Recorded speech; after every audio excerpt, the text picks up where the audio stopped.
भारतीय साहित्य की दुनिया में अगर किसी किरदार ने प्रेम पीड़ा और आत्म विनाश की त्रासदी को सबसे गहरे छुआ है तो वह है देवदास। शरत चंद्र चट्टोपाध्याय द्वारा लिखित यह उपन्यास 1917 में प्रकाश हुआ था और अब तक यह न केवल एक साहित्यिक प्रतीक बन चुका है बल्कि भारतीय सिनेमा के इतिहास में भी इसे बार बार परिभाषित करने की कोशिश की गई है।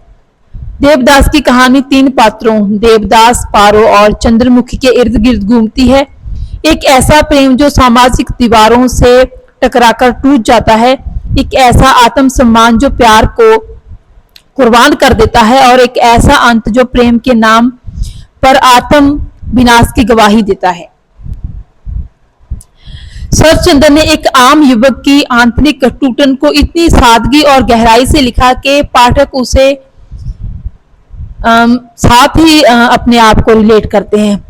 सिनेमा में देवदास के ऊपर बहुत सारी कहानियां बनी हैं, बहुत सारी फिल्में बनी हैं जिनकी हम आज बात करेंगे। देवदास के ऊपर सबसे पहले फिल्म बनी थी जो कि बनाई थी निर्देशक नरेश मित्रा ने। ये एक मूक फिल्म थी। ये देवदास की पहली फिल्म प्रस्तुति थी। तकनीकी तौर पर भले ही इसकी सीमाएं बहुत ही निश्चित थी लेकिन इस फिल्म ने इस उपन्यास की कहानी को जीवित रखा।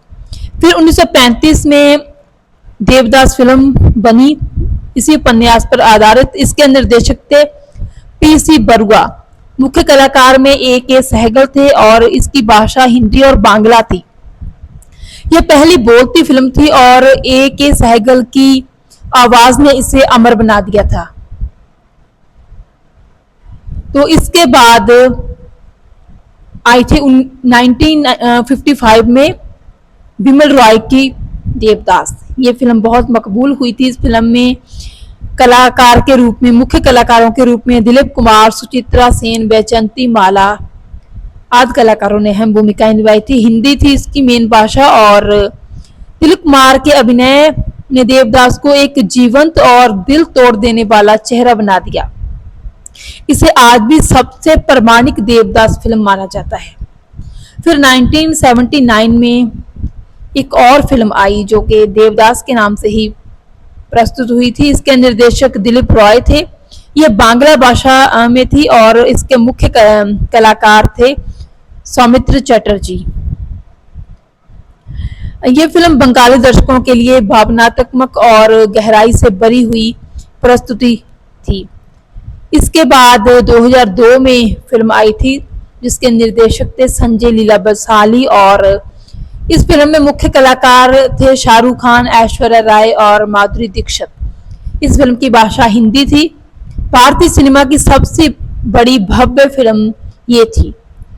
इसमें सेट और संगीत, अभिनय सब कुछ बेहद आकर्षक था और इस फिल्म की सराहना अंतरराष्ट्रीय स्तर पर हुई थी।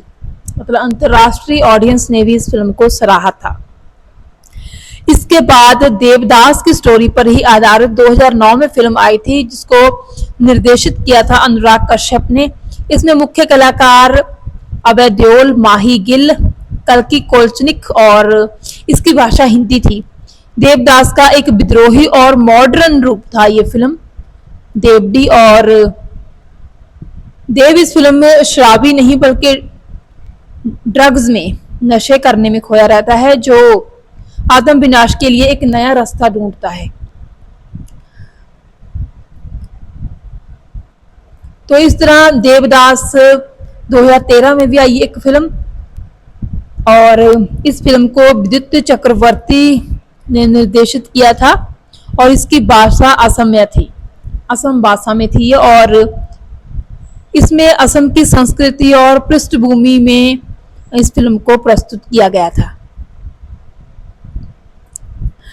तो अब सवाल ये है कि देवदास फिल्म जो है बार बार क्यों बनती है।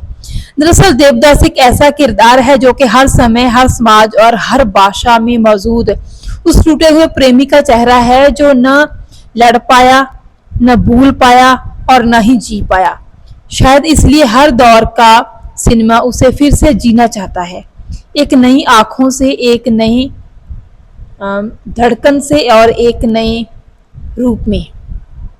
तो अब इस पूरी हमारी चर्चा का जो